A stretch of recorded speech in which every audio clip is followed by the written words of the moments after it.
Magandang umaga mga kapatid. Magandang umaga mga kapatid.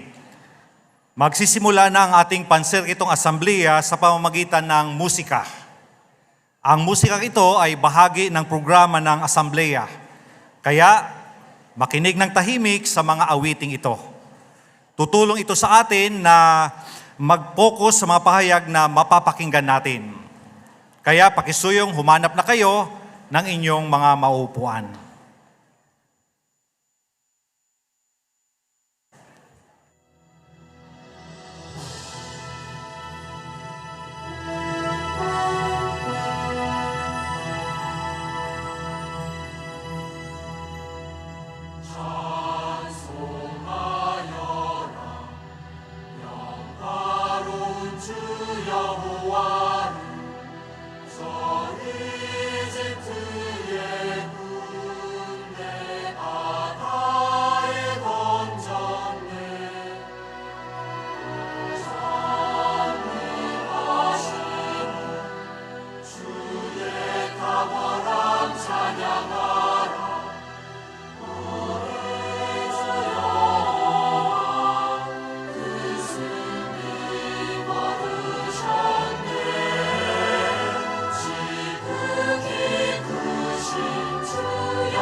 sûr qu'il entend tes prières. Sa force est la Bible et de tendres amis rendront tes douleurs plus légères. Sois béni sans fin par le Dieu du ciel, qui récompense tes actions, ton zèle. Réfugie-toi sous les grandes ailes du Dieu qui ne ment pas, du seul Dieu fidèle.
Malugod namin kayong tinatanggap sa ating panserkitong asambleya.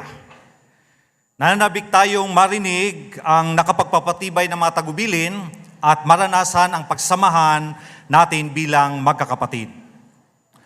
Gusto din naming ipaalam na ang buong programa ay mapapakinggan sa FM frequency na 99.1. Ang mga upuan para sa mga may edad at may kapansanan ay nasa dakong harapan ng stage. May papakita natin ang pag-ibig sa kanila kung hindi natin uukupahan ang upuang nakalaan sa kanila, pati na yung mga nag-aalaga sa kanila. Kung mayroon kayong cellphone o iba pang electronic device, pakisuyong i-adjust ito para hindi makagambala sa ibang tagapakinig. Kung sakaling magre-record kayo ng programa, dapat na para lang ito sa inyo o sa iba pa na hindi nakadalo. Ang mga recording ay hindi dapat ipamahagi. Ang mga kandidato sa bautismo ay dapat maupo na sa unang 2 hanay o 3 hanay sa harapan ng stage para sa pahayag sa bautismo na magsisimula mamaya sa dakong alas 11:30 ng umaga.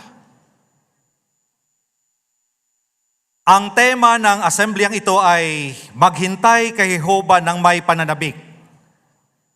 Mula ito sa awit 130 talatang 6. Sa buong programa, matututuhan natin kung paano tayo aasa kay Jehovah sa mahihirap na panahon at kung paano natin gagamitin ng tama ang panahon natin habang hinihintay natin siyang kumilos. Para simulan ang ating programa, inaanyayahan namin kayong tumayo at sama-sama nating awitin ang awit bilang 88 na may pamagat na ipaalam mo sa akin ang iyong mga daan. Pagkatapos ng awit, kakatawanin tayo ni Brother Anastasio Elcano para sa pambukas na panalangin. Muli, awit bilang 88.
Paano natin masasabi na hinihintay natin si Jehovah? At paano natin mapapatibay ang pagtitiwala natin sa Kanya? Pakisuyong makinig ng mabuti sa ating tagapangasiwa ng sirkito, si Brother Benjamin Oliva, habang iniharap niya ang unang pahayag sa asembleyang ito. Maghintay kay Jehovah ng may pananabik, paano?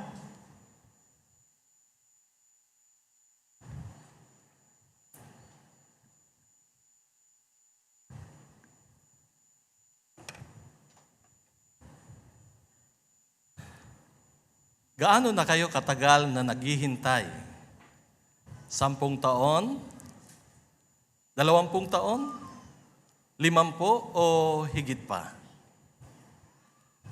Bueno, ang sitwasyon natin ngayon ay nahahawig sa mga tapat na mga Israelita habang sila ay nasa Babylonia noon. Sila ay bihag. Naghihintay sila ng matagal. Naghihintay sila na makabalik sa Jerusalem. Mapalaya sila. 70 years na naghintay sila. Kaya hindi rin biro na paghihintay yon, hindi ba? Pero ano ba ang nakatulong sa kanila upang sa gayon ay hindi sila mawalan ng pag-asa habang sila ay naghihintay? Ang tiyak ay nakatulong ang mga pampatibay ng Diyos na Yehova noon. Ang kanyang salita, maging ang mga awit noon. Marahil ay kanilang binabasa ang aklat ng awit na kung saan ay available nung panahon na yon. Kasama dito ang ating temang teksto sa asambleyang ito. Nababasa natin sa awit 130, talatang 6. Pakisuyo, buksan sa inyong Biblia ang awit 130, verse 6. Kung inyo nang nakita, ganito ang sinasabi. Hinihintay ko si Jehovah ng may pananabik, higit pa sa pananabik ng mga bantay sa pagdating ng umaga. Oo, higit pa sa pananabik ng mga bantay sa pagdating ng umaga. Well, makikita natin dito na talagang malinaw yung paghimok mismo ng salmista na maghintay ng may pananabik kay Jehovah. Pero ano ba ang ibig sabihin ng pananalitang ito? Maghintay ng may pananabik kay Jehovah. Bueno, ito ay nangangahulugan na buong kaluluwa tayong naglilingkod sa Kanya habang hinihintay na kumilos siya. Ulitin ko.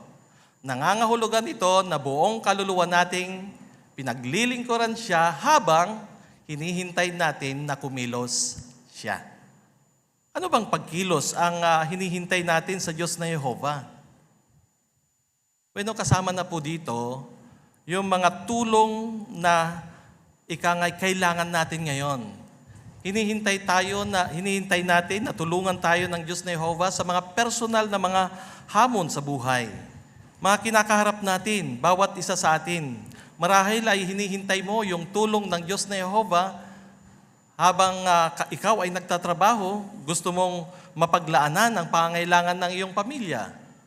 O kaya naman ay hinihintay mo na tulungan ka ng Diyos na Yehova bilang kabataan sa iyong pag-aaral upang sa gayon ay sa hinaharap ay may magamit ka sa iyong paglilingkod kay Jehova.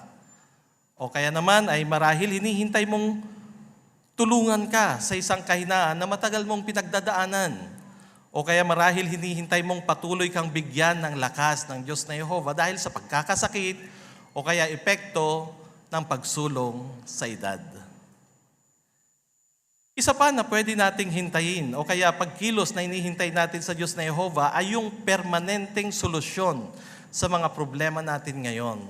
Hinihintay natin na ang mundong ito ay alisin na ng Diyos na Yehova, ika nga ay maging paraiso ang lupang ito. Pero bakit tayo naghihintay ng may pananabik sa Diyos na Yehova? Ang tuwirang sagot natin ay dahil kapag hinihintay natin si Yehova ay pinakikita natin sa Kanya kung ano ang nararamdaman natin sa Kanya. Alam natin, mahal natin si Yehova pero gusto nating patunayan ito. Sana'y maging buo ang paglalaan po natin ng ating paglilingkod. Magtiwala sa Kanya ng buong-buo na pagkatao natin. Gaya rin ng salmista, ganyan rin yung kanyang determinasyon. Mababasa natin ito sa mismong awit 130 verse 5. Tingnan natin. Awit 135. Umaasa ako kay Jehova, umaasa sa Kanya ng buo kong pagkatao. Hinihintay ko ang pangako Niya.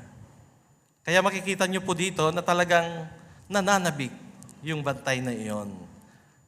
Sa kahawig na paraan, nananabik rin tayo at lubos na umaasa na tutuparin ng Diyos na Yehova ang Kanyang mga pangako. At umaasa rin tayo na papabanalin Niya ng lubusan ang Kanyang pangalan. Ang ating kasalukuyang kalagayan ay katulad po ng bantay na makikita po ninyo sa ating artwork kanina. O kaya sa inyong mga program, makikita po ninyo yung bantay dyan na naghihintay sa kanyang hari. Bueno, anong oras kaya yan? Kung nakita nyo doon sa inyong mga downloaded na program, napansin nyo yung artwork dyan? Yung bantay ay naghihintay sa oras na madaling araw o kaya nagbubukang liwayway na. Tiyak na yung sitwasyon niya ay napakahirap. Ika nga ay nakikita na yung mismong hirap ng kanyang paghihintay, nararamdaman niya na yung antok, maaaring ang kanyang mga mata ay pipikit-pikit na. Nilalabanan niya ito. Kasi ika nga ay isang buong araw o kaya buong gabi na naghihintay siya at tiyak na pinaglalabanan niya, struggle na sa kanya yung manatiling gising. Pero patuloy na nananabik ang bantay na darating ang kanyang hinihintay. Tsak siya na malapit na ring matapos ang oras ng kanyang paghihintay. Sa katulad na paraan ay ganun rin tayo. Nananabik rin tayo na sana'y matapos na ang ating paghihintay. Nagtitiwala tayo sa Diyos na Yehova na tatapusin niya na ito. Sigurado tayo dahil alam natin na talagang mapagkakatiwalaan ang Diyos na Yehova. Ang mahalagang tanong ay, paano natin hinihintay si Yehova ng may pananabik? Bueno, pinakikita nating naghihintay tayo ng may pananabik sa paraan ng paggamit natin sa ating panahon. May papakita rin natin kung paano natin kinakaharap ngayon ang mga pagdurusa o kaya naman mga nararanasan natin ngayon na mga pagsubok. Ang ibig sabihin, dapat na aktibo tayo habang naghihintay. Ibig sabihin, hindi tayo naghihintay na walang ginagawa, kagaya ng isang paghihintay sa isang naantalang bus. Ika nga ay yung mga naghihintay sa isang nasiraang bus, makikita ninyo yung kanilang pagkainis o kaya naman ay nababagot sila. Hindi ganun, no? Kundi yung paghihintay kagaya ng isang magulang sa paglaki ng kanyang anak, na kung saan ay nananabik sila na lumaki at habang lumalaki ang kanyang anak, ay kanilang hinihintay sa pagtuturo, sa pagsasanay, at pagdidisiplina sa kanilang mga anak. Sa kahawig na paraan, ginagamit rin natin ng may kahusayan ang ating panahon. At ito ay may kinalaman sa ating paglilingkod sa Diyos na Yehova habang tayo ay naglilingkod. Nagtitiwala rin tayo na tutulungan tayo ng Diyos na Yehova. Ngayon ang tanong, saan natin gagamitin ang panahong ito? Bueno, sa panahon natin, napakahalaga na gamitin natin ang panahon natin para patibayin natin ang pagtitiwala natin sa Diyos na Yehova. Nabubuhay na tayo sa mga huling araw. Napakalapit na. Isang hakbang na lang, nasa bagong sinilibutan na tayo. Nais natin na samantalahin ang lahat ng pagkakataon. At syempre pa, ay nais natin na gamitin ito para pag-aralan ang mga hula sa Biblia at bulay-bulayin ito para makita natin kung paano rin natin personal na mararanasan ang tulong ng Diyos na Yehova. Halimbawa, pwede mong bulay-bulayin ang mga katuparan ng hula na makikita natin sa 2 Timoteo 3:1 hanggang 5, hinggil sa katangian ng mga tao sa panahon ng mga huling araw na ito. Para sa gayon ay magkaroon tayo ng tamang pangmalas sa kanila, lalong-lalo na kung paano rin nating tutulungan na makikipagpayapaan sa Diyos na Yehova. O kaya baka maganda rin na maisagawa mong tingnan yung mga hula tungkol sa gawaing pangangaral. Kung paano ito na isa sa katuparan ang Mateo 24:14 upang sa gayon ay masamantala mo rin yung mga nakabukas na pintuan para mapalawak mo ang iyong ministeryo. Kasi ipinakikita ng mga hulang natutupad ngayon na malapit na talaga tayo sa kawakasan ng sistema ni Satanas na dyablo. Oo, habang pinag-iisipan natin, lalo kasi tayong magiging kumbinsido na laging tinutupad ng Diyos na Yehova ang kanyang mga pangako. Magkakaroon tayo ng conviction. Magiging inspirasyon natin lahat ito. Yung mga natutupad na ito, ang siyang magpapatibay sa ating pananampalataya na anumang ipinangako ng Diyos na Yehova ay matutupad sa malapit na panahon. Kumbinsido rin tayo na nangyayari ito sa eksaktong panahon dahil kayang imaniobra ng Diyos na Yehova ang mga bagay-bagay upang sa gayon ay matupad ang kanyang mga layunin at gayon din ang kanyang talaurusan. Kaya dapat na magkaroon po tayo ngayon ng matinong pag-iisip at maging laging handang manalangin. Yan mismo ang binanggit ni Apostol Pedro dito sa unang Pedro 4:7. Mag-isuyo tayo na buksan sa inyong Biblia ang unang Pedro 4:7. Na ganito ang sinabi, pero ang wakas ng lahat ng bagay ay malapit na. Kaya magkaroon kayo ng matinong pag-iisip at maging laging handang manalangin. Tandaan natin na maging ang ating mga panalangin ay sinasagot rin ng Diyos na Yehova sa tamang panahon. At syempre, kasama dun sa mga panalangin natin ay yung paghingi natin ng karunungan na makagawa ng mga tamang desisyon at maharap natin ang mga pagsubok natin. Syempre, kasungkot din dun sa pagiging handa natin ay yung pagiging alisto natin na makita yung mga pagpapala o kaya naman yung sagot ng Diyos na Yehova sa ating mga panalangin. Kasi baka sinasagot niya na ito pero hindi natin napapansin. Ito kasi ang tutulong sa atin na maging mapagpasalamat sa Diyos na Yehova. Gaya ng pinapahiwatig ng Filipos 4:6. Well, ang buong programa ng ating assembly ngayon ay dinisenyo upang matulungan po tayo na maghintay ng may pananabik kay Yehova sa lahat ng sitwasyon. Kaya pakisuyo po, kunin ang inyong mga downloaded na program. Kung meron na kayong hard copy rin, well, tingnan ninyo, dinisenyo ito upang tulungan tayo na maghintay ng may pananabik kay Yehova sa lahat ng sitwasyon. Pansinin po ninyo, may dalawa tayong symposium na ating mapapakinggan. Ang panghapong session ay tutulong na hintayin si Jehovah kapag pakiramdam natin nag-iisa tayo, kapag nakagawa tayo ng pagkakamali, o kaya naman kapag parang nagtatagumpay ang masama. Habang ang pangumagang symposium naman ay tatalakay sa mga lingkod ni Jehovah na pwede nating tularan dahil naghihintay sila ng may pananabik gaya ni Habakuk, ni Juan, at si Ana. Abang-abang din po yung pahayag na tinatanong tayo, ano pa kaya ang hinihintay mo? At ang huling pahayag na may gantimpala para sa matuwid. Makikinabang rin tayo sa public discourse o pahayag pamadla na sasagot sa tanong na sulit pa rin bang maging matiisin? Diyan sa likod ng inyong program, meron rin tayong 5 na questions. Ito ang magiging takeaway points sa buong programa. Kaya ngayon, sagutin natin yung unang tanong. Paano tayo naghihintay kay Jehovah ng may pananabik? Ang sagot, Awit 130, verse 5 and 6, naglilingkod tayo kay Jehovah ng buong kaluluwa habang hinihintay natin siyang kumilos. Tumitibay ang pagtitiwala natin sa Kanya kapag pinag-aaralan natin ang mga hula sa Biblia at kapag nararanasan natin ang tulong niya. Oo, maging determinado tayong maghintay ng may pananabik sa Diyos na Yehova. At aasa tayo na ikangay ibibigay ng Diyos na Yehova ang isang magandang kinabukasan na siyang ilalaan sa malapit na hinaharap.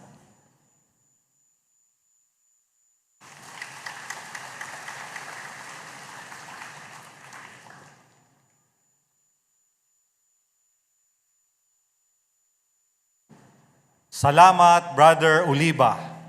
Nanabik na kaming marinig ang iba pang bahagi ng programa sa asambleyang ito. Kapag nakakaranas tayo ng mga pagsubok, napapatibay tayo ng mga pagbubulay-bulay ng mga ulat sa Biblia. Kaya, sa unang symposium, tatalakay natin ang 3 halimbawa na pwede nating tularan. Ipapakilala ng bawat tagapagsalita ang susunod sa kanya. Ihaharap ni Brother Angelo Francisco mula sa Sukat South Congregation ang unang pahayag. Tularan ang mga naghihintay ng may pananabik, Habakuk.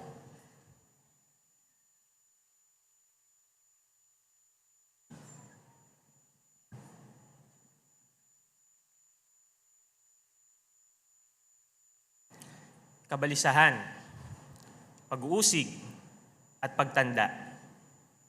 Ano ang naiisip ninyo kapag naririnig ninyo ang mga salitang ito? Baka may isip ninyo yung kalagayan ng ilan sa mga kapatid natin na kinakaharap nila. O baka kayo mismo, ganyan yung sitwasyon ninyo. Sasangayon siguro kayo mga kapatid na itong nabanggit kong mga kalagayan, mga problema ito. At itong mga problemang ito, hindi ito basta-basta maliliit lang. Matitindi at nagtatagal ang mga ito. Ano pat kapag napaharap tayo sa ganitong klaseng sitwasyon, baka maging mahirap para sa atin na hintayin kumilos ang Diyos na Jehova. Kaya ang tanong, paano? Paano tayo makapaghihintay sa Diyos na Jehova ng may pananabik kapag napaharap tayo sa ganyang klaseng mga problema? Makakatulong sa atin ang symposium natin sa umagang ito. Sa symposium na ito na merong 3 bahagi, mapag-uusapan natin kung paano ang mga lingkod ni Jehova noon ay nakapaghintay sa Kanya ng may pananabik at gayon din kung paano natin sila matutularan. 3 halimbawa yung ating mapag-uusapan. Una, ang halimbawa ng propetang si Habakuk. Kung paano siya nakapaghintay habang nakakaranas ng kabalisahan. Pangalawa, ang halimbawa ng apostol na si Juan. Kung paano naman siya nakapaghintay habang pinag-uusig. At panghuli, ang halimbawa ng propetisang si Ana, kung paano siya nakapaghintay sa kabila ng mga hamon sa pagtanda. Kaya sa bahaging ito, una nating mapag-uusapan ang halimbawa ng propetang si Habakuk. Tayo ngayon ay nabubuhay sa isang panahong mapanganib at mahirap ang kalagayan, gaya ng binabanggit sa 2 Timoteo 3:1. Tayo ngayon ay nasa huling mga bahagi na ng huling mga araw. Kaya lahat tayo dito ay nakakaranas ng stress, problema, at kabalisahan. At kapag sinabi nating lahat, hindi lang ito limitado sa mga adulto. Maging ang mga kabataan sa ngayon, nai-stress, namumroblema, at talagang nababalisa na rin. Pansinin ang binabanggit ng ilan sa mga kabataang ito tungkol sa kabalisahang na-experience nila. Ang sabi ng isa, lagi akong nababalisa. Para akong hamster na takbo ng takbo sa umiikot na gulong, pero wala namang nararating. Trabaho ako ng trabaho, wala naman akong natatapos. Ang sabi pa ng isa, lagi akong nape-pressure. Iniisip ko lagi kung ano naman kaya ang susunod na mangyayari o ang susunod na kailangan kong gawin. At panghuli, nababalisa ako sa mga bagay na hindi naman ikinababalisa ng isang mas makatuwirang tao. Oo, matitinding kabalisahan ang napapaharap sa mga kabataan sa ngayon. Ano pat ang epekto nito sa kanila? Nawawalan sila ng gana kumain, hindi nakakatulog, at laging nakakaramdam ng tensyon. Sa tindi ng mga ito, baka kailangan na nilang magpatingin sa isang doktor. Kaya ano yung matututunan nila? May kinalaman dito kay Habakuk. Dahil maraming kabataan sa ngayon ang nakakaranas ng kabalisahan na baka hindi napapansin ng iba. At gayon din, para naman sa mga kabataang saksi, sila naman ay nakakaranas ng panggigipit na ikompromiso ang pamantayang moral ng Diyos na Jehova. Kaya ano kaya yung aral na makukuha nila sa propetang si Habakuk? Si Habakuk, tulad natin, ay nabuhay sa isang panahong mapanganib at mahirap ang kalagayan. Nakaka-stress ang mga panahong iyon para sa sino mang naglilingkod sa Diyos na Jehova. Bakit? Paano natin nasabi iyan? Tingnan natin mismo ang paglalarawan ni Habakuk sa kanyang panahon. Mababasa natin ito sa Habakuk 1:2-4. Tingnan natin ito mga kapatid. Habakuk 1:2-4. Ang sabi, O Jehova, hanggang kailan ako hihingi ng saklolo at hindi mo diringgin? Hanggang kailan ako makikiusap na iligtas mo ako sa karahasan at hindi ka kikilos? Sa 3 at 4, bakit mo ipinapakita sa akin ang kasamaan? At bakit mo hinahayaan ang pang-aapi? Bakit nasa harap ko ang pagkawasak at karahasan? At bakit laganap ang pag-aaway at labanan? Kaya ang kautusan ay nawawalan ng saysay at ang katarungan ay hindi na ilalapat. Pinapalibutan ng masasama ang mga matwid, kaya ang katarungan ay napipilipit. Kaya napansin ba natin kung ano ang ikinaka-stress ni Habakuk nung panahon niya? Ang nakikita lang niya sa mga kababayan niya, ang ginagawa nito ay kawalang katarungan at paniniil. Siya ay napapalibutan ng mga taong hindi patas, masasama, at mararahas. Pero sa kabila nito, kahit ganyan ang mga taong nakapaligid kay Habakuk, at kahit talagang nakaka-stress ang mga panahong iyon para sa isang lingkod ng Diyos na Yehova, patuloy pa rin naghintay si Habakuk kay Yehova ng may pananabik. Patuloy niyang hinintay ang tulong na ibibigay niya. Paano? Kanina binasa natin sa Habakuk 1:2, yung tanong niya, hanggang kailan ako makikiusap at hindi ka kikilos? Talaga bang pagpapakita ito na mapaghintay na saloobin? Kung titignan natin, parang kawalang pag-asa na ito. O di kaya, iniisip niya, hindi na nagmamalasakit si Jehovah, o baka matagalan pa bago ito kumilos. Posibleng pansamantala ay ganyan ang naramdaman ni Habakuk. Pero kung susuriin natin mabuti ang kanyang isinulat dito, ang kanyang ginawa, masasabi natin na meron siyang matibay na pananampalataya. Dahil itong matibay na pananampalataya na ito ang nagpakilos sa kanya na ibuhos ang lahat ng kanyang nadarama sa Diyos na Yehova. Nang ipagkatiwala niya kay Yehova ang lahat ng kanyang nadarama at ikinababahala, ipinapakita lang nito na hindi pa rin siya nawawalan ng pag-asa. Sinamantala niya ang pagkakataong higit na mapalapit sa kanyang pinagkakatiwalaang kaibigan at ama, si Yehova. Kaya imbis na magmukmok o kaya isipin ako na lang ilulutas mag-isa ng problema, hindi ganyan ang ginawa ni Habakuk. Lumapit siya sa Diyos na Yehova at sinabi ang lahat ng kanyang laman ng puso. Ibinuhos niya ang lahat ng kanyang nadarama. Kaya anong resulta? Dahil sa pakikipag-usap niya sa Diyos na Yehova, ito yung nagpangyari na maging kalmado siya, naging handa siyang maghintay, at nagtiwalang ang paraan ni Yehova ang pinakamabuti.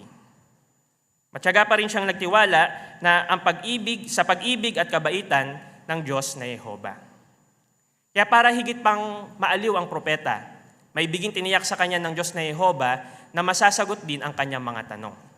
At ang sagot ni Yehova, mababasa natin dito sa Habakuk 2:3 at 4. Tingnan natin ito. Habakuk 2:3 at 4. Ang sabi, dahil ang pangitain ay naghihintay pa sa takdang panahon nito, at ito ay nagmamadali papunta sa wakas nito, at hindi ito magiging kasinungalingan.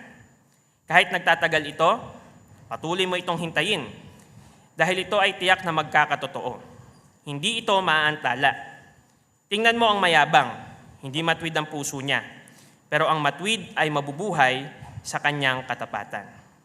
Oo, maibiging tiniyak ng Diyos na Yehova kay Habakuk na kung mananatili siyang tapat, hindi siya mabibigo.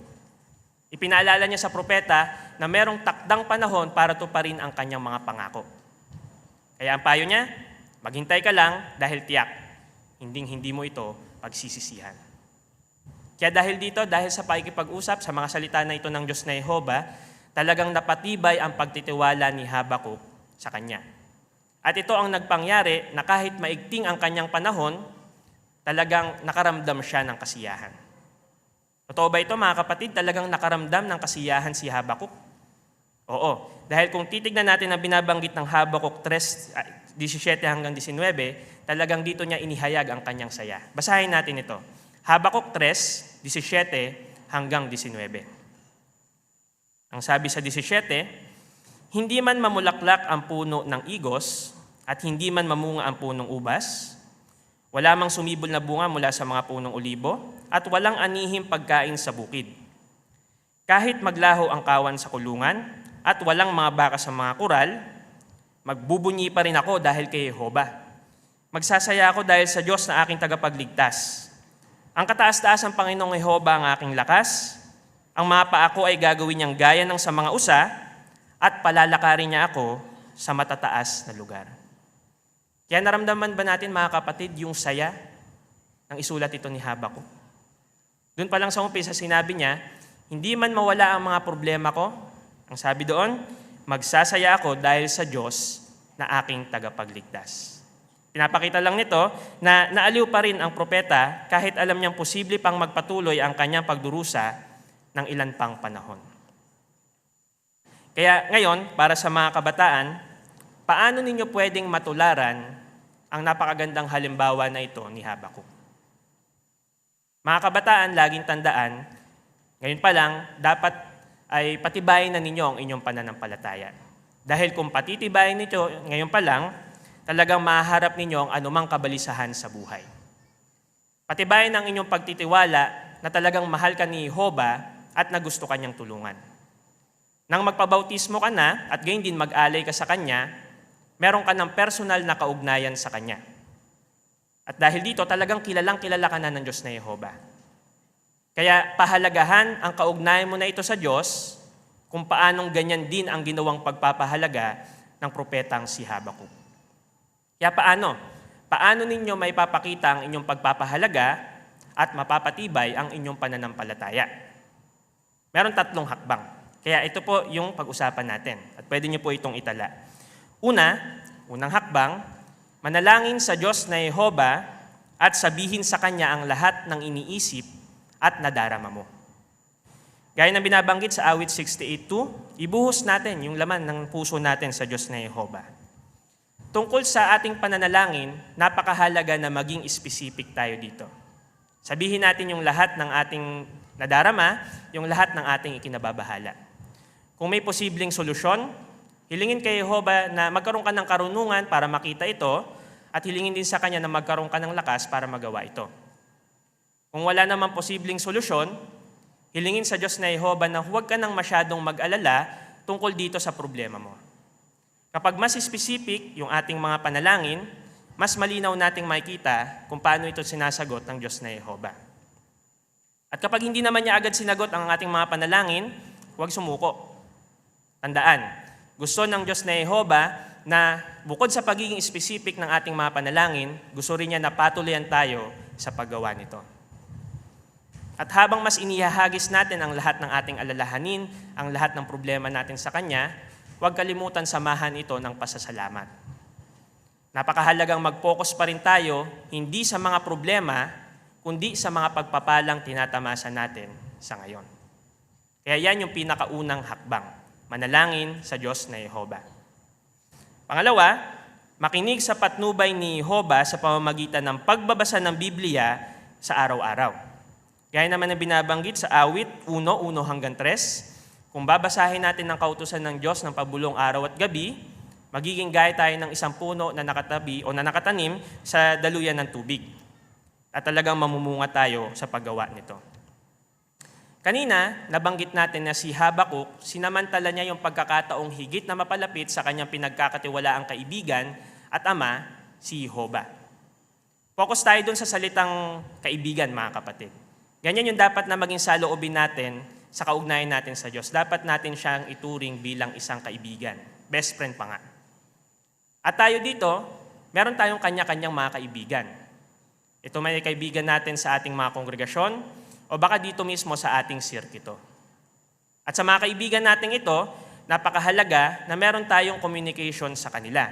Talagang lagi tayong dapat nakikipag-usap para higit nating mapatibay ang ating ugnayan sa isa't isa. Pero ano ang mararamdaman ninyo, mga kapatid, kung sa inyong pakikipag-usap dito sa kaibigan nyong ito, sa inyong best friend pa nga, siya lang yung salita ng salita? Ano kaya yung mararamdaman ninyo? Baka madismaya kayo, o baka isipin ninyo, kaibigan ko ba talaga ito? Tandaan natin, sa pakikipagkaibigan, sa komunikasyon natin sa kanila, merong panahon ng pagsasalita at merong panahon ng pakikinig. At ganyan din may kinalaman sa kaugnayan natin sa Diyos na Jehovah bilang isang kaibigan. Panahon ng pagsasalita natin yung nabanggit natin kanina. Ano yon? Yung pananalangin. Kaya kailan naman yung panahon ng pagsasalita natin sa Diyos na Jehovah? Ito yung pag-i-schedule natin ng pagbabasa ng Biblia sa araw-araw. Dahil kung gusto natin maging isang mabuting kaibigan, bakit tayo lang yung magsasalita na magsasalita? Kaya dapat mag-focus tayo sa pag-i-schedule ng pagbabasa ng Bible sa araw-araw at magkaroon tayo ng espesipikong tunguhin dito. Dahil kung gagawin natin iyan, mapapakinggan natin ang mga patnubay ng Diyos na Jehova at talagang magagawa natin yung pangalawang hakbang. Panguling hakbang na dapat natin gawin, mga kabataan, ay ang pagsasabi sa iba ng iyong paniniwala o yung pangangaral natin sa ating ministeryo. Mga kabataan, lubos na pinapahalagahan ang lahat ng inyong pagsisikap, ang lahat ng inyong sakripisyo, may kinalaman sa pangangaral natin ng mabuting balita sa ngayon. Pero isa pa rin ba kayo sa nakakaramdam kapag mangangaral kayo sa inyong mga kaklase, sa inyong mga kaedaran, sa inyong mga kaeskwela? Nakakaramdam pa rin ba kayo ng takot, ng hiya, ng kaba, mga kabataan? Kung ganyan ang nararamdaman ninyo, paano niyo ito mapagtatagumpayan? Makakatulong kung higit ninyong kukumbinsihin ang inyong sarili, may kinalaman sa inyong paniniwala. Dahil kung higit ninyong kukumbinsihin ang inyong sarili, talagang makakatulong ito para makapangaral kayo sa inyong mga kaedaran. Magagawa nyo ito sa pamamagitan ng pagsasamantalang basahin ang lahat ng paglalaang ibinibigay sa atin ng tapat at matalinong alipin.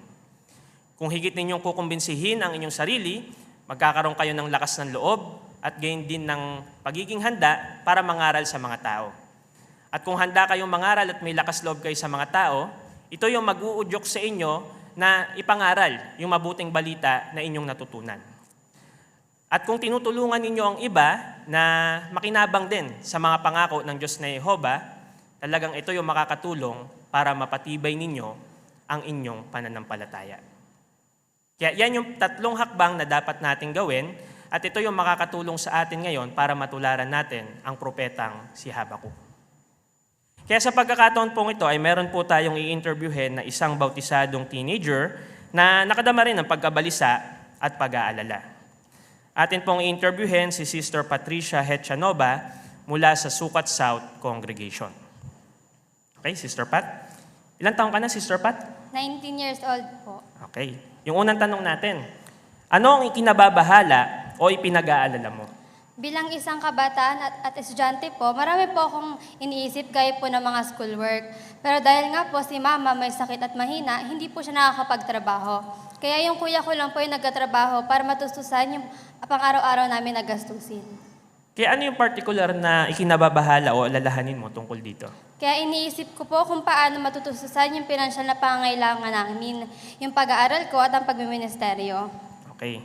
Sa pangalawang tanong natin, ano ang nakatulong sa iyo na magtiwala kay Jehova? Nakatulong po sa akin yung binabanggit sa awit 71.5. Sinasabi po doon na dahil ikaw ang pag-asa ko o kataas-taas ang Panginoong Jehova, nagtitiwala ako sa iyo mula pa sa pagkabata ko. At malaking bagay rin po yung mga video po ng mga kapatid na tinulungan po sila ni Jehova sa pang-araw-araw nila na pangangailangan. Meron pa bang ibang nakatulong sa iyo? Bukod po sa mga video natin, nakatulong rin po sa akin yung pagbabasa ng Bible at mga publications natin para mas lalo pong tumibay yung pagtitiwala ko kay Jehova. At nakatulong din po yung pag-apply ko ng Auxiliary Pioneer sa panahon, lalo na po kapag panahon ng dalaw ng Circuit Overseer. Kaya huling tanong natin, paano ka naman personal na tinulungan ni Jehova? Ginamit po ni Jehova yung mga kapatid para tulungan kami. May nagbigay po sa akin ng part-time job.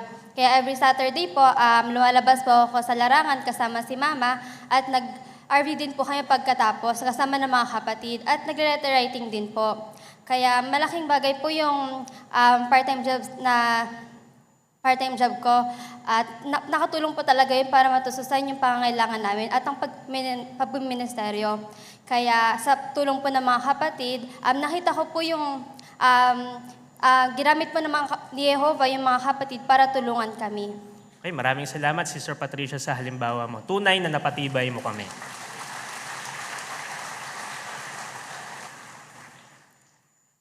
Kaya, mga kabataan, mga kapatid, talagang merong pakinabang kapag pinatibay natin ang ating pananampalataya. Kaya pakisuyo, higit pang patibayin ang inyong pagtitiwala sa Diyos na Jehova sa pamamagitan ng pananalangin, pagbabasa ng Biblia, at gayon din pangangaral sa iba. Dahil kung gagawin niyo ito, talagang titibay ang inyong pananampalataya. At habang tumitibay ang pananampalataya ninyo, magiging mas buhay sa inyo ang binabanggit ng awit 94:19. Tingnan natin ito. Awit 94:19. Ang sabi, "Noong maraming gumugulo sa isip ko, pinayapa mo ang kalooban ko at pinaginhawa mo ako." Kaya habang tumitibay ang ating pananampalataya, tatanggapin natin ang kapayapaan mula sa Diyos. At kapag tinanggap natin iyan, mas makakayanan natin ang kabalisahan at makapaghihintay tayo ng may kagalakan. Kaya pakisuyo, mga kapatid, mga kabataan, higit pang patibay ng inyong pananampalataya at laging maging abala sa gawain natin sa ngayon. Dahil kung gagawin nyo iyan, talagang ipagmamalaki ka ni Jehova dahil pinararangalan mo ang pangalan niya. Ihaharap naman ngayon ni Brother John Navarro ng Sukat Central Congregation ang susunod na pahayag sa symposium na ito. Tularan ng mga naghintay ng may pananabik, Juan.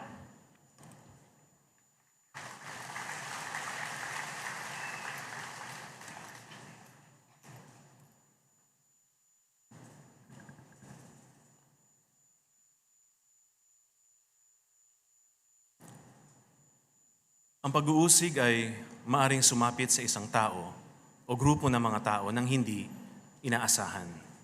Sa history ng mundo ay nalaman na natin at napag-aralan ang iba't ibang uri ng mga pag-uusig na nagdulot ng matinding paghihirap. Ang pandiwang Hebreo na Nadaf at Gregong Dioko na kapwa nangangahulugang pag-usigin ay maaari ring isalin sa bilang salitang tugisin o habulin. Ang kuplang, hindi ba? Sapagkat tiyak na walang kapanatagan ng isang tao na hinahabol o tinutugis. Hindi payapa ang kanyang pag-iisip, ang kanyang puso dahil sa nagbabantang panganib. May iba't ibang uri ng pag-uusig.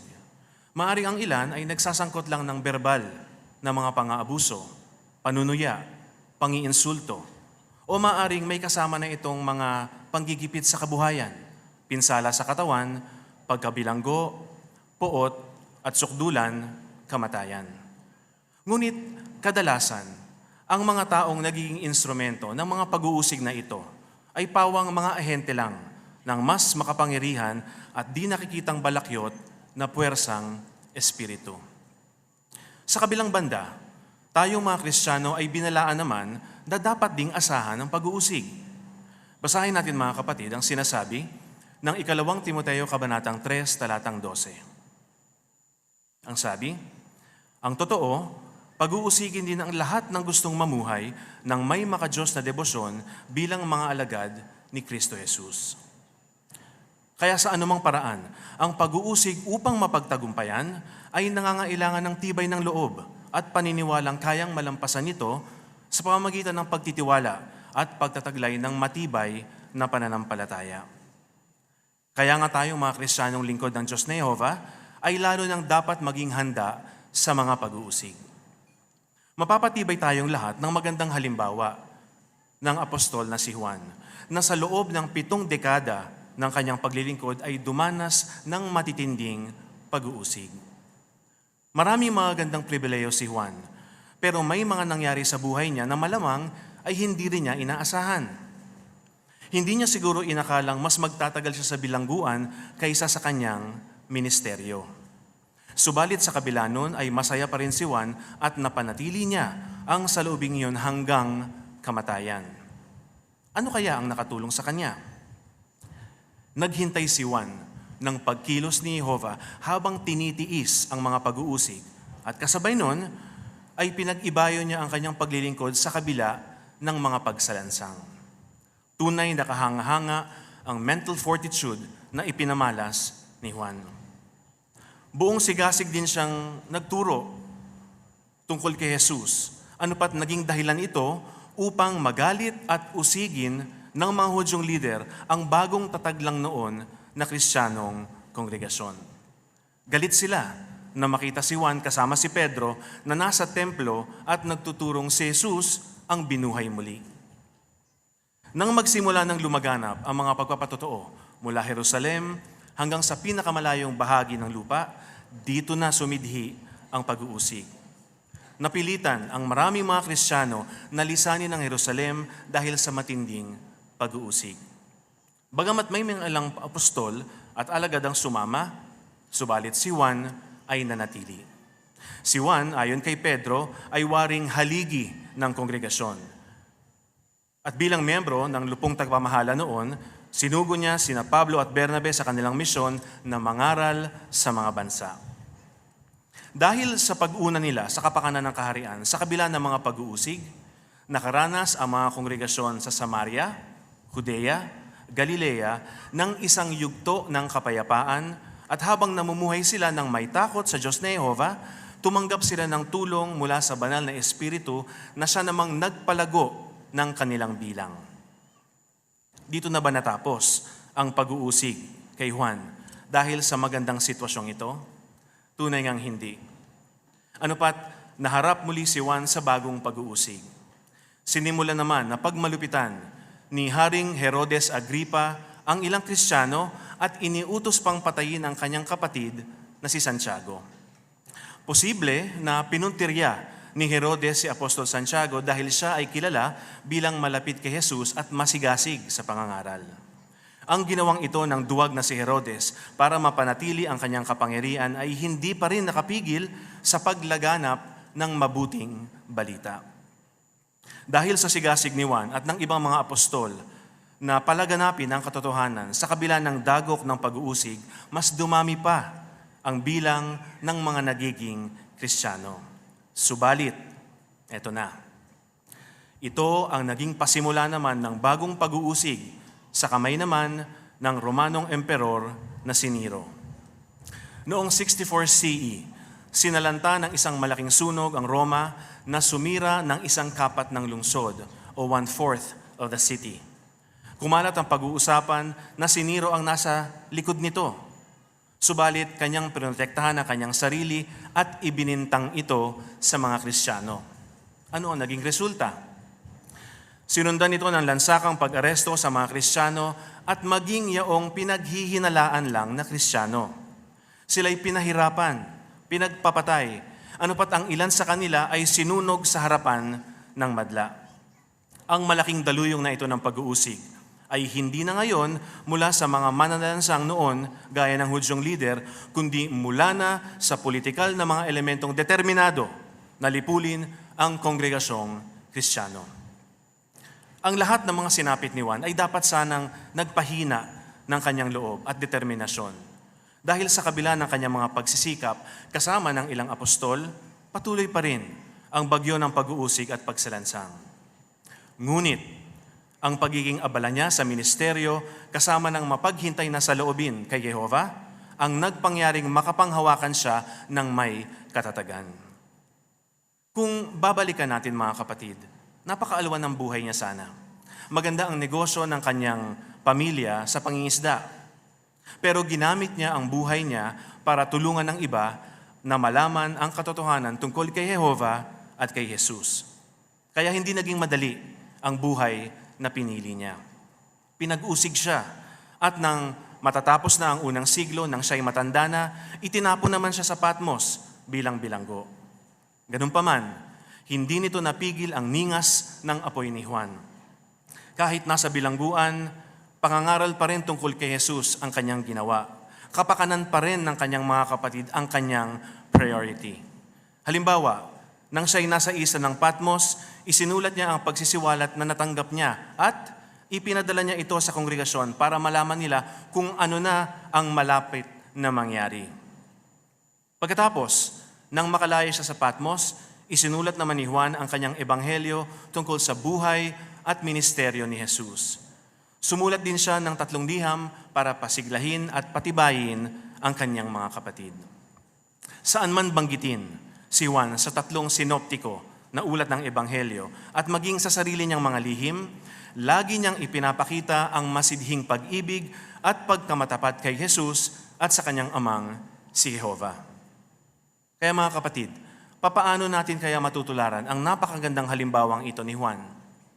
May isang paraan upang magawa ito. Basahin natin ang sinasabi ng 2 Timoteo, Kabanatang 4, Talatang 2. Ang sabi, ipangaral mo ang salita ng Diyos, gawin mo ito ng apurahan. Maganda man o mahirap ang kalagayan, sumaway ka, magbabala at magpayo ng may pagtitiis at husay sa pagtuturo. Dahil tayo tulad ni Juan ay may pagtitiwala sa pagliligtas ni Jehovah. Dapat tayo magkaroon ng paghihintay ng may pananabik kahit nasa gitna pa ng pag-uusig. Kung tayo ay palaging abala sa gawaing paglilingkod, makakaasa tayo ng tiyak ng tulong at suporta ng Diyos na Jehovah. Ang isa pang paraan upang mapaghandaan nating may katatagan ng pag-uusig ay ang patuloy nating pagsuporta sa ating mga kapatid. Noong gabi bago mamatay si Jesus, ipinaalala niya sa kanyang mga alagad na ibigin nila ang isa't isa. Alam niya na makakatulong ang mapagsakripisyong pag-ibig para patuloy silang magkaisa at makapagtiis kahit kinapopootan. I-consider natin ang isang magandang karanasan ng pagpapakita ng pag-ibig at pagbibigay suporta ng ating mga kapatid. Ang karanasang ito ay tungkol kay Danilo at sa kanyang asawa. Nang umabot na sa kanilang bayan ang digmaan, nagpatuloy pa rin silang mag-asawa sa pagdalo sa mga pulong at pangangaral ng mabuting balita hanggang sa abot ng kanilang makakaya. Nagbibigay suporta rin sila sa kanilang mga kapatid sa pagbibigay ng mga pagkain. Pero isang araw, nilapitan si Danilo ng mga armadong sundalo at sinabi nilang talikuran niya ang kanyang relihiyon. Siyempre, siya'y tumanggi, kung kaya't siya'y binugbog at tinutukan ng baril. Hindi pa doon natapos. Nagbanta ang mga sundalong ito na sila ay babalik para gahasain ang kanyang asawa. Ngayon, papaano kaya sila sinuportahan ng kanilang mga kapatid? Ang sabi ni Danilo, dali-dali kaming isinakay ng mga kapatid sa tren papunta sa ibang bayan. Hindi ko makakalimutan ang pag-ibig ng mga kapatid. At pagdating sa bayang iyon, binigyan kami ng pagkain ng mga kapatid na taga roon. Tinulungan nila kaming makahanap ng tirahan, pati ng trabaho. Ipinapakita lang ng ganitong karanasan na makakatulong ang pag-ibig natin sa isa't isa para makapagtiis kahit pa kinapopootan. Kaya ngayon pa lang mga kapatid, pag-ibayuhin na natin ang pagkakaisa at pagtutulungan sa ating kongregasyon. Gayahin natin si Juan, na sa kabila ng lahat ay hindi nagmaliw ang sigla sa gawaing pangkaharian. Patuloy tayong maghanap ng pagkakataon upang mangaral. Totoo, iba't iba ang magiging sitwasyon sa iba't ibang mga lugar. Pero dahil mahal natin si Jehovah at gusto nating sabihin sa iba ang tungkol sa kanyang harian, gagawa tayo ng paraan para makapangaral. Hanggang saang extent naman gagawin natin ang pangangaral? Napakaganda ng sinabi ng historian na si Emily Baran tungkol sa mga gawaing pangangaral ng mga saksi ni Jehovah noon sa dating Unyong Soviet. Ang sabi niya, nang pagbawalan ng mga saksi ni Jehovah ng gobyerno ng mga ngaral, kinausap nila ang kanilang mga kapitbahay, kamag-anak, katrabaho. At nung sila naman ay mabilanggo, kapwa bilanggo naman nila ang kanilang pinangaralan. Ngayon, kung sakaling ipagbawal ang pangangaral sa ating lugar, ganoon din kaya ang gagawin natin? Habang tinatangkilik pa natin ang kalayaan sa ating pangangaral, sana ay mas makibahagi pa tayo ng puspusan dito. Napakarami ng avenues of ministry and preaching work ang mayroon ng lahat ng kongregasyon dito sa ating sirkito at alam kong tayong lahat ay nakikibahagi rito. Pinapasigla tayo ng diwa ng Roma, Kabanatang 8, talatang 35 hanggang 39, na kahit ano pang antas ng paghihirap ang harapin natin, hindi nito mapipigilan ang pag-ibig at suporta ng Diyos na Jehovah. Sa puntong ito ay aking i-interviewin ng isang mamamahayag na nagtiis ng pag-uusig sa loob ng mahabang panahon. Tawagin natin si Sister Feli Suarez na naglilingkod bilang regular pioneer sa Sucat East Congregation. Sister Feli, anong mga pag-uusig ang naranasan ninyo? Pag-uusig po, Brad, sa 2 S, kahinaan ng mister ko at kay Satanas. Sa pagkakataon po kasing iyon, urong sulong pa po siya sa espiritualidad, kaya hindi magandang epekto iyon sa aming pagsasama. Ramdam ko po, Brad, na porsigido si Satanas na magkawatak-watak ang aming pamilya at sumuko pa nga sa paglingkod kay Jehovah. Halimbawa po, Brad, dahil taglay pa po ng mister ko ang pagka magagagalitin, sinamantala ito ng kaaway. Kunting di pagkakaunawaan namin, sumisiklab ang galit niya. Kaya nakaranas po ako, Brad, na paalisin ako sa bahay ng walang-wala Ngunit hindi po ako umalis dahil alam ko po na si Satanas po ang may pagkana noon. Hindi pala basta-basta, Sister Feli, ang pinagdaanan ninyo, no? Dahil doon, paano naman naging pantulong sa inyo ang inyong mga kapatid sa kongregasyon? Malaking tulong po sa akin ang kapatid Brad nung ako ay nag-stay out ng trabaho, tapos hindi ako pinauwi ng mister ko sa bahay. 5 oras akong nakaupo sa isang tabi, nag-isip ako kung saan ako matutulog. Nanalangin ako kay Jehova, humingi ako ng tulong, na magkaroon ako ng peace of mind. Maya-maya, sumagi sa isip ko yung kapatid. Mabuti na lang po at ang mga anak niya at ang mister niya ay nasa probinsya. Kaya nag-message ako sa kapatid, sabi ko, pwede bang pupunta ako sa inyo? Sabi niya, welcome na welcome ka sa amin. Kaya nung pagdating ko sa bahay nila, kinumusta niya ako, pinakain niya ako ng hapunan at pinatibay niya ako. At doon na rin po ako natutulog. Ngunit hindi po yun nagiging hadlang kasi kinabukasan meron po akong schedule sa paglabas, pinahiram niya akong damit at nakapag-ministry pa rin po ako. Mahusay. Ano naman ang nakatulong sa inyo na magtiwala kay Jehova at manatiling abala sa paglilingkod sa kabila ng mga pag-uusig na naranasan ninyo? Malaking tulong po sa akin, Brad, yung laging pagsasaisip na si Jehovah God ay mas makapangyarihan kaysa mga problema ko.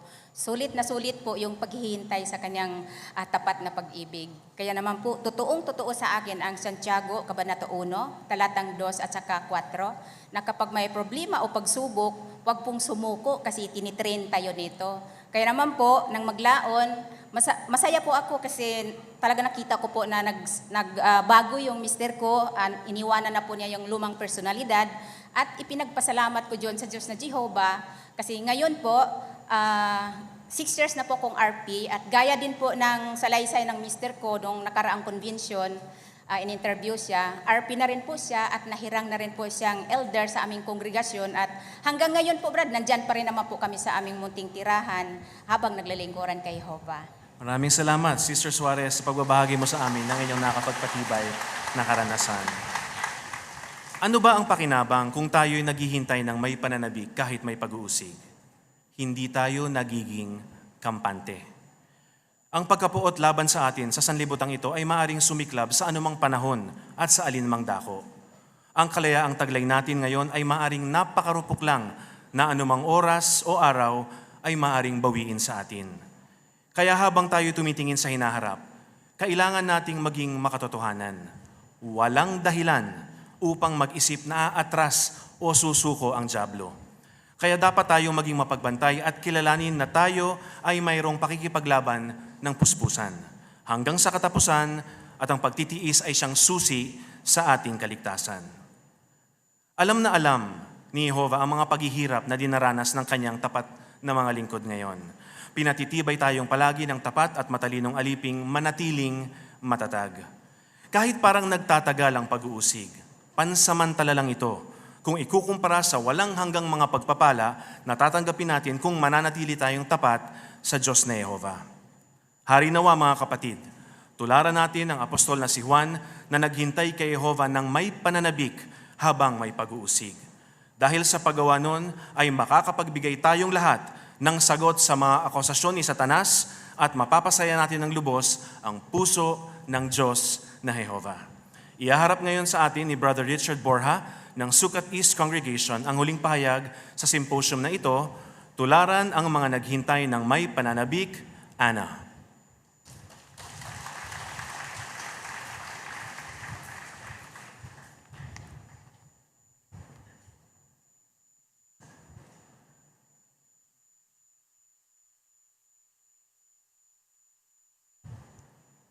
Nakakita na ba kayo ng isang punong kahoy na pinanday ng panahon, mga kapatid? Anumang uri ng unos, ang dumaan, nananatili itong matatag na nakatayo sa kanyang kinaroroonan. Ganyan din ang mga may edad ng tapat na lingkod ng Diyos na Jehovah. Talagang magandang halimbawa sila ng pagtitiwala at pagiging masigasig sa paglilingkod sa ating maibiging Ama. Ang mga may edad na at balo. Bagaman madalas na dumaranas sila ng mga problema at pagsubok na umuubos ng lakas at nagpapalungkot sa kanila, nananatili pa rin silang matatag at hindi natitinag sa kanilang tapat na paglilingkod kay Jehovah. Sa katunayan, lagi natin silang kasama. Maging sa asambleyang ito, napakarami nila na naririto.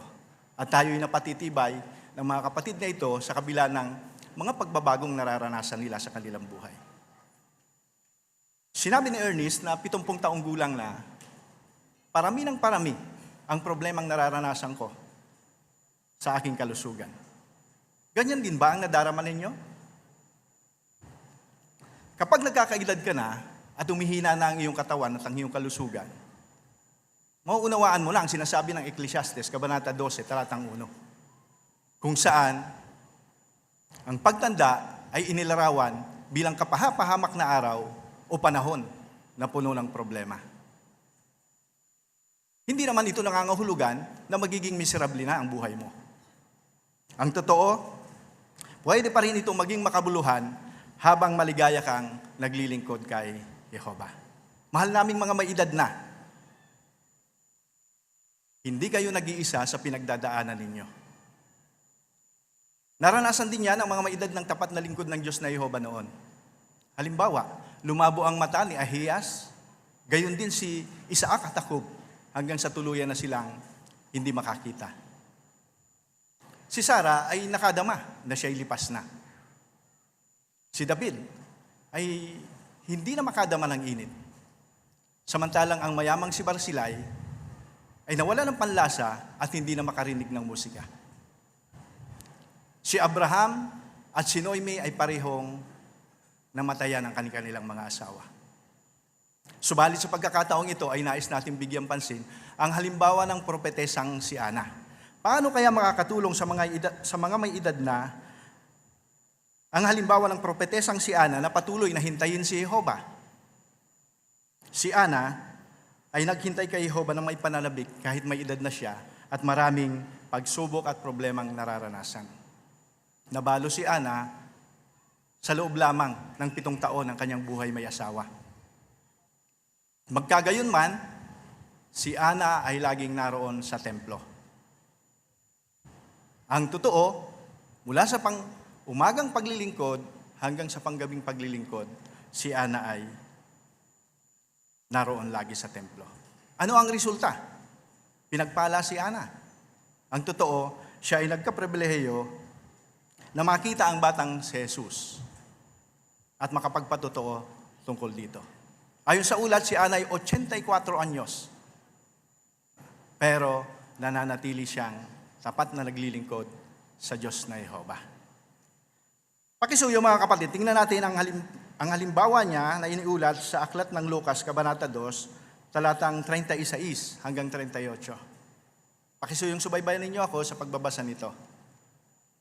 Nakita niyo na ba sa inyong mga sariling sipin ang Biblia, mga kapatid? Kung nakita niyo na, ganito ang sinasabi. Naroon din ang propetisang si Ana na anak na babae ni Panuel mula sa tribo ni Aser. May edad na ang babaeng ito. Nag-asawa siya noong kabataan siya. Pero 7 taon lang silang nagkasama ng asawa niya. Isa siyang byuda na 84 taong gulang na. Lagi siyang nasa templo na sumasamba sa araw at gabi na may pag-aayuno at mga pagsusumamo. Nang mismong oras na iyon, lumapit siya, nagpasalamat sa Diyos at nagsalita tungkol sa bata sa lahat ng naghihintay sa pagliligtas sa Jerusalem. Napansin niyo ba mga kapatid na hindi lang basta naghintay si Ana sa pagliligtas sa Jerusalem nang walang ginagawa? Oo, malinaw na naging abala siya at nagtiwala kay Jehova sa lakas na kailangan niya. Pinahihiwatig ng kanyang pag-aayuno at mga pagsusumamo na siya ay nagdadalamhati at may marubdob na inaasam. Maaring ito'y dahil sa maraming siglo ng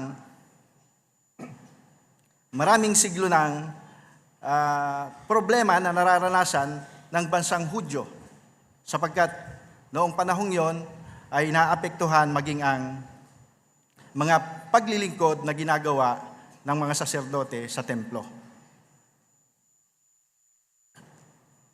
Gayon pa man, kahit maaring hindi na niya inaasahang buhay pa siya sa paglaki ng batang si Jesus, si Ana ay buong kagalakang nagpatotoo sa iba tungkol sa pagpapahayag sa isasagawang pagliligtas ng dumarating na Mesiyas. Napansin niyo ba mga kapatid kung paano naghintay si Ana kay Jehova? Taglayang panalabik, pagtitiwala at pagiging abala sa paglilingkod. Oo, regular siyang pumupunta sa templo upang sambahin si Jehovah. Sinabi niya ang mga naiisip niya at nararamdaman niya kay Jehovah sa panalangin. At masaya si Ana sa pagsasabi sa iba sa pag-asang may darating na pagliligtas. Ano ang nakatulong kay Ana na maghintay ng may panalabig kay Jehovah sa kabila ng mga problema? Nakatulong sa kanya ang matibay na pananampalataya sa pag-asang nasa harap niya, ang pagdating ng Mesyas. Kaya kung napapaharap ka sa mga problemang epekto ng pagtanda, patuloy na umasa kay Jehovah at maging masaya sa nagagawa mo. Panatilihin ang isang magandang espiritual na routine. Katulad ng regular na pagdalo sa mga pulong at pagsisikap na lagi itong gawin. Ganito ang sinabi ng isang kapatid na lalaking mahigit 80 anyos na at regular na dumadalo sa mga pulong kasama ang kanyang kabiyak. Sabi niya, hinaugalian na naming dumalo sa mga pulong. Wala kaming ibang gustong puntahan. Kung saan naroon ang bayan ng Diyos, gusto naming naroon din kami. Palagay ang loob namin doon. Talagang ang napakagandang halimbawa para sa lahat. Tandaan na si Ana ay naroon sa templo sa edad na 84. At hindi siya isang libita na may pribilehiyo na tumira sa templo. Malamang na naglalakbay siya ng malayo para makadalo o makapunta sa templo. Pero paano kung hindi mo na talaga kaya na dumalo sa Kingdom Hall kung minsan dahil sa limitasyon mo? Maaari po ninyong gamitin ang mga inilalaan ng organisasyon para patibayin ang kaugnayan ninyo kay Jehovah. Samantalahin kung ano ang kaya nyo. Naglaan si Jehovah ng provision para sa inyo, mga mahal naming kapatid na may edad na. Kung dati ay nakakadalo kayo sa pulong sa pamamagitan ng pakikinig sa telepono, ngayon mula na magka-pandemic, ay maaari na kayong kumunikta sa Zoom at dumalo sa mga pagpupulong. Kung medyo malabo naman ang inyong mata at nahihirapan kayong maghanda para sa mga pagpupulong, maaari po ninyong gamitin ang computer printout na may malalaking letra. Isang bagay ang maaaring taglay ninyo na wala sa iba. Mga mahal naming mga kapatid na may edad na. Ano iyon? Panahon. Bakit hindi ito gamitin sa pakikinig ng mga recording sa Biblia? Literatura sa Biblia. Mga pahayag at audio drama. Pwede rin ninyong tawagan ng mga kapatid para makipagkwentuhan tungkol sa espiritual na mga bagay at masiyahan sa pagpapalitan ng pampatibay loob. Laging manalangin at humingi ng lakas na kailangan para maharap ang mga problema at maging masaya. Ipanalangin din ang iba. Kailangan ang inyong panalangin sa gawaing pangkaharian. Nakabilanggo ang ilang mga kapatid dahil sa kanilang Kristiyanong neutralidad. Ang iba naman ay nasalanta ng kalamidad at naapektuhan ng digmaan at alitang sibil. Sa atin mismong kongregasyon, may mga nagpapaharap sa tukso o pagsalansang. Kailangan din ang inyong regular na panalangin alang-alang sa mga nangunguna at nangangasiwa sa kongregasyon. Alam niyo ba mga kapatid nabing may edad na nakapakipakinabang sa kongregasyon ang inyong panalangin? Dahil sa inyong pananampalataya na sa itinigis na dugo ni Kristo, kayo ay may mabuting katayuan sa harap ng Diyos na Jehovah. At dahil sa inyong record ng pagbabata, napatunayan ang subok na katangian ng inyong pananampalataya. Basahin natin mga kapatid ang binabanggit ng Santiago Kabanata 5 talatang 16. Muli ko kayong inaanyayahan na kunin ang inyong mga sariling isipin ng Biblia at sama-sama natin itong tunghayan. Ganito ang nilalaman. Kaya ipagtapat ninyo sa isa't isa ang mga kasalanan ninyo at ipanalangin ninyo ang isa't isa para mapagaling kayo. Napakalaki ng nagagawa ng pagsusumamo ng taong matuwid. Napansin niyo ba mga kapatid? Oo, lagi nating tatandaan na ang pagsusumamo ng mga taong matuwid, kapag ito ay gumagana, ay merong malakas na puwersa. Masaya si Ana sa pagsasabi sa iba ng pag-asang may darating na pagliligtas. Maging determinado rin sana kayo na ipangaral ang mabuting balita ng kaharian. Sinabi ng 80 anyos na si Krista, mahirap tanggapin na hindi ka na kasing lakas ng dati. Kaya, paano makapananatiling maligaya ang mga may edad na? Sabi ni Peter, 75 anyos, Maging positibo, huwag laging isipin ang mga hindi mo na kayang gawin. Kundi, kung ano ang kaya mo, ay masiyahan ka rito. Ang ilang mga may edad na namamahayag ay nakikipag-usap tungkol sa Biblia habang nakaupo sa parke o sa istasyon ng bus. Kaya samantalahin ang mga pagkakataong mayroon ka para makapagpatotoo. Ang iba naman na nasa nursing home ay ibinabahagi ang mabuting balita sa mga naroroon. At sa iba pang mga kalagayan ay patuloy na nagsisikap ang mga tapat na mga kapatid nating ito na may edad na para mangaral ng mabuting balita. Kaya patuloy na bulay-bulayin ang pangalan ni Jehovah.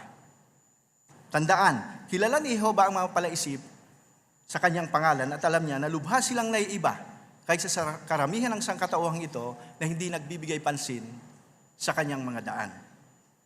Ikaw at ang iyong paglilingkod ay pinapahalagahan. Mga minamahal naming may edad na. Kailanman ay hindi kayo iiwan ng ating makalangit na Ama. Mahal na mahal kayo ng Diyos na Jehovah.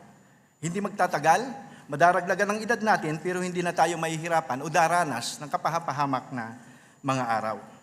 Sa halip, taglay ang sakdal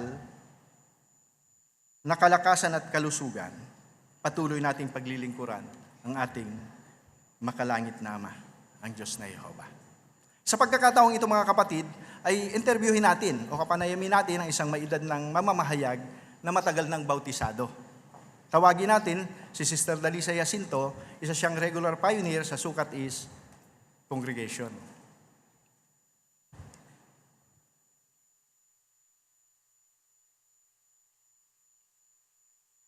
Sister Jacinto, ilang taon na po kayo sa katotohanan o ilang taon na po kayo bautisado?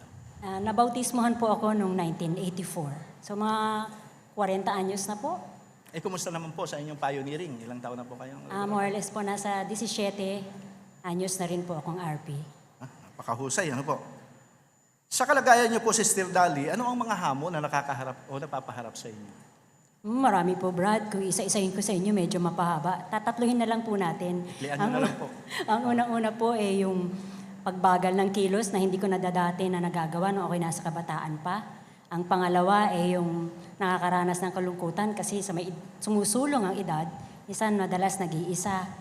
At yung pangatlo po ay ito yung medyo grabe, minsan yung pagkalimot po ng mga bagay-bagay, hindi maiwasan na magiging makakalimutin. At dahil nga po doon, may epekto rin po ito sa spiritual na gawain ko.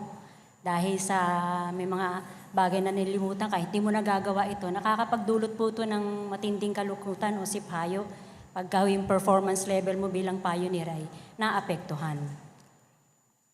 Kapwa sa physical at spiritual na paraan, ano? Nakakaranas po pala. Opo, Brad. Okay po. Paano po nakakatulong sa inyo ang magandang spiritual na routine? Ay, napakalaki po ng tulong nito kasi po yung regular personal Bible study and meditation, yung paglabas sa larangan, nakasama ang mga kapatid, at ganoon din po yung pagsagot sa pagpupulong, at higit po sa lahat, yung anli o yung bottomless sa panalangin ko sa Diyos na Jehovah, kasi dito ko nasasabi sa Kanya yung mga saloobin ko na nagpapatibay sa akin at nagdudulot ito ng determinasyon na ipagpatuloy ko yung paglilingkuran ko sa Kanya. At desidido po ako hanggat inaalaw niya na magpatuloy bilang isang regular pioneer.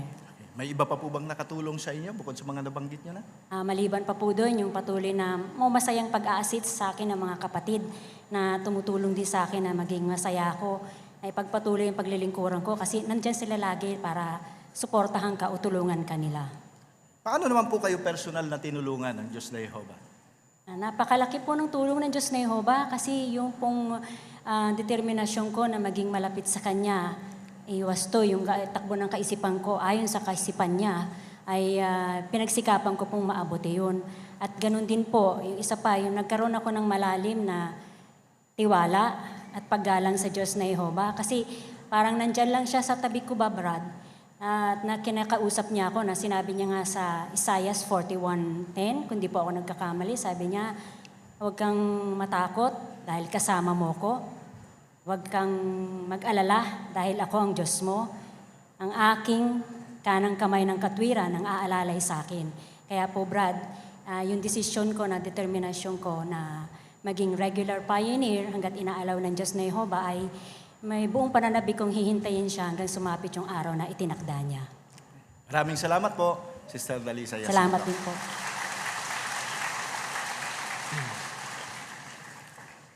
Nakita ba natin mga kapatid ang pakinabang kapag naghintay tayo ng may pananabik sa kabila ng pagtanda?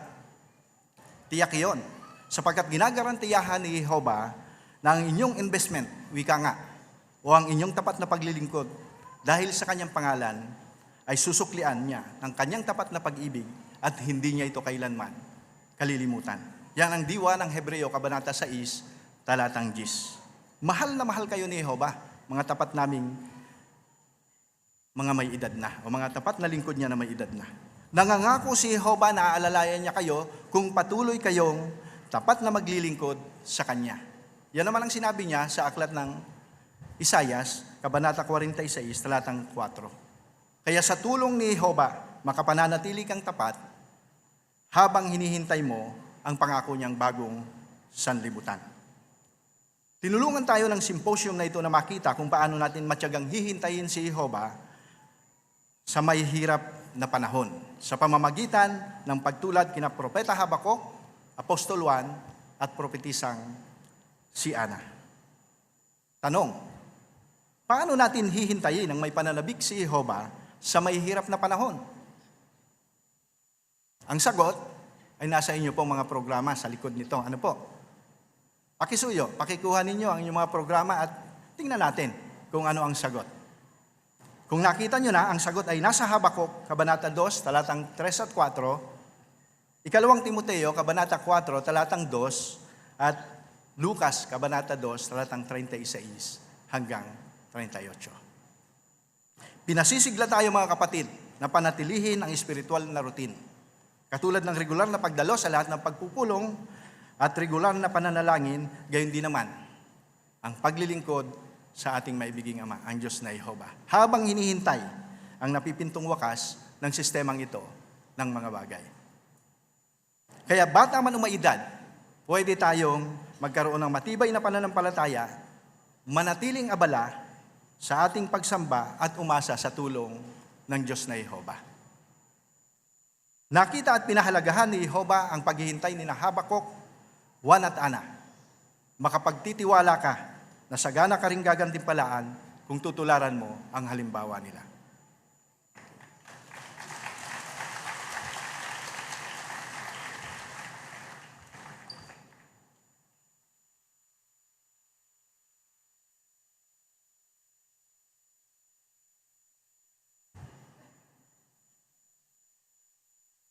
Salamat mga kapatid at sa inyong mga kasama. Inaanyayahan namin kayo ngayon na tumayo at sama-sama nating awitin ang awit bilang 142 na may pamagat na manalig sa ating pag-asa. Pagkatapos ng awit, manatili po tayong nakatayo para sa ilang patalastas. Muli, awit bilang 142.